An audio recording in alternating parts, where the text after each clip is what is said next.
আজকে আপনাদের সঙ্গে শেয়ার করব মাছের পরোটা, যেটা খুব তাড়াতাড়ি হয়ে যাবে এবং রাত্রের ডিনারে এটা একটা দুর্দান্ত রেসিপি হতে চলেছে।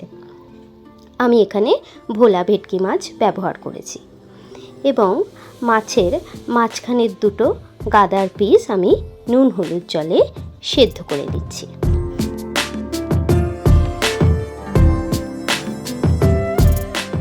আপনারা আপনাদের পছন্দ মতো মাছ ব্যবহার করতে পারেন, সেটা ভেটকিও হতে পারে বা বড় সাইজের কাতলা, যেটার কাতলার পেটির মাছগুলো বাছতে অনেকটা সুবিধা।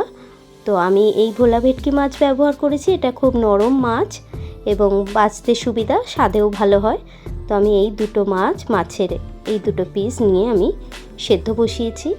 ওদিকে মাছ সেদ্ধ হচ্ছে, এদিকে আমি একটা বড় সাইজের পেঁয়াজ 4 টুকরো করে কেটে নিলাম।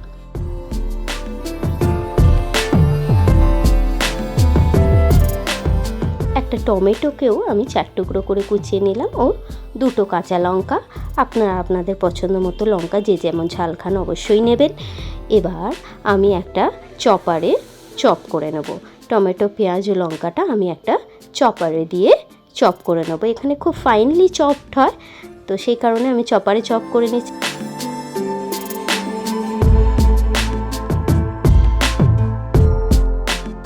এদিকে দেখুন আমি বেশ অনেকটা পরিমাণ ধনেপাতা কুচিয়ে নিলাম।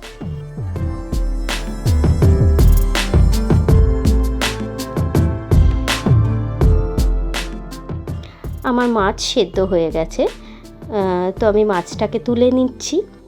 নিয়ে আমি খুব ইজিভাবে দেখুন মাছটা কিন্তু ছাড়ানো হয়ে যাচ্ছে। মাঝের কাঁটাটা শুধু একটু বেছে নেব, নিয়ে একটু বেছে নিলেই মোটামুটি মাছটা খুব সহজ, নরম মাছ, তাড়াতাড়ি বাছা হয়ে যায়। আমার মাছ বাছা এদিকে রেডি হয়ে যাচ্ছে। এবার আমি মশলা কষানোর জন্য একটা প্যানে সর্ষের তেল নেব, তাতে একটু নুন হলুদ ছিটিয়ে নেব যাতে মশলা দিলে ছিটকায়টা কম। আপনারা দেখেছেন আমি সব রান্নাতেই করে থাকি। এবার আমি চপারে যে মশলাটা চপ করে নিয়েছিলাম, টমেটো, পেঁয়াজ, লঙ্কাটা আমি তেল গরম হলেই সেটাকে দিয়ে ভাজতে দিলাম।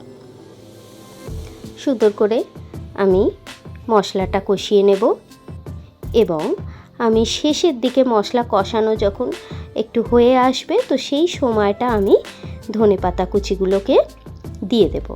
ধনেপাতা কুচিটা একটু শেষের দিকে দেব, একদম কাঁচাও দেব না, যাতে কাঁচা গন্ধটা আমার বাড়ির লোক খুব একটা পছন্দ করে না অনেকেই।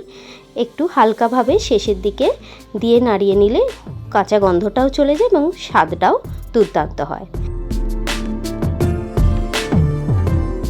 এবার ছাড়ানো মাছটা দেখুন আমি দিয়ে দিয়েছি মশলার মধ্যে, দিয়ে সুন্দর করে একসঙ্গে পুরো ব্যাপারটাকে কষিয়ে নিচ্ছি।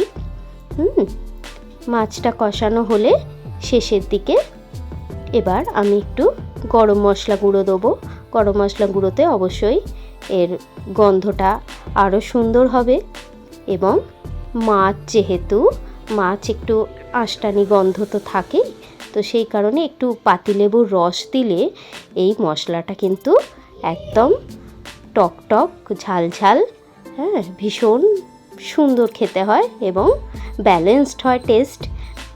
এদিকে আমি ময়দাটা মেখে নেওয়ার পালা।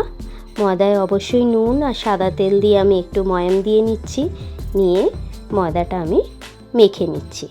আপনারা সকলেই জানেন ময়দা কিভাবে মাখতে হয় অবশ্যই, তো আমি একই রকম প্রসেসেই ময়দা মেখে নিচ্ছি।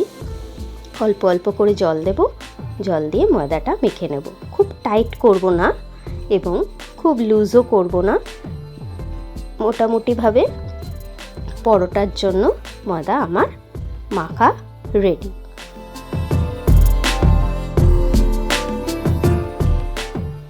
এবার সমান ভাগে আমি ময়দাটা কাট করে নেব, একদম সমানভাবে আমি ছুরি দিয়ে, যাতে ময়দার সাইজগুলো ঠিক থাকে, তো সেইভাবে আমি ময়দাটা কাট করে নেব।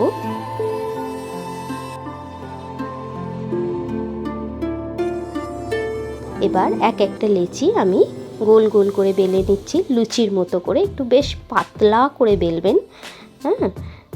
ময়দার লেচিগুলোকে একদম পাতলা পাতলা করে গোল করে বেলবেন।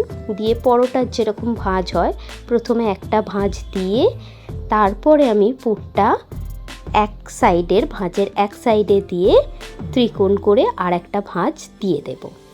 দেখুন আমি ঠিক যেভাবে দিচ্ছি সেইভাবেই পরোটাটা করবেন এবং দু সাইডটা সুন্দর করে চেপে নেবেন যাতে পুরটা না বেরিয়ে যায়।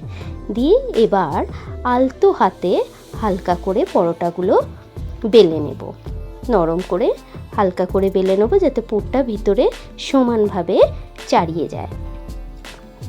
তাহলে পরোটার আকারও হলো মাছের পরোটা এবং ভিতরে মাছও হলো।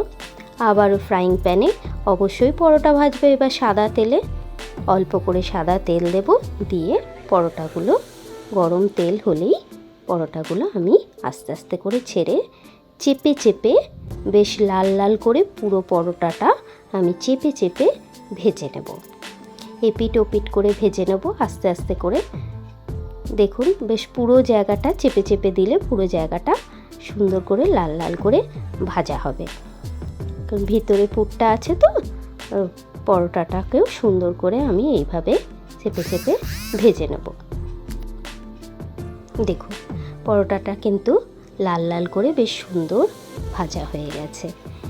এবং আমি একটু রাত্রে পনিরের তরকারি করেছি, তার সঙ্গে সার্ভ করেছি, কিন্তু এই মাছের পরোটার সঙ্গে শুধু একটু সস, আচার, যেগুলো ভ্যারাইটিস আচার থাকে, সবজির আচার, পেঁয়াজের সঙ্গে এটা দারুণ যায়। এটার সঙ্গে আর কিন্তু কিচ্ছু লাগে না। রাত্রের ডিনারে এটা কিন্তু ভীষণভাবে জমে যাবে। আপনাদের অবশ্যই ট্রাই করবেন।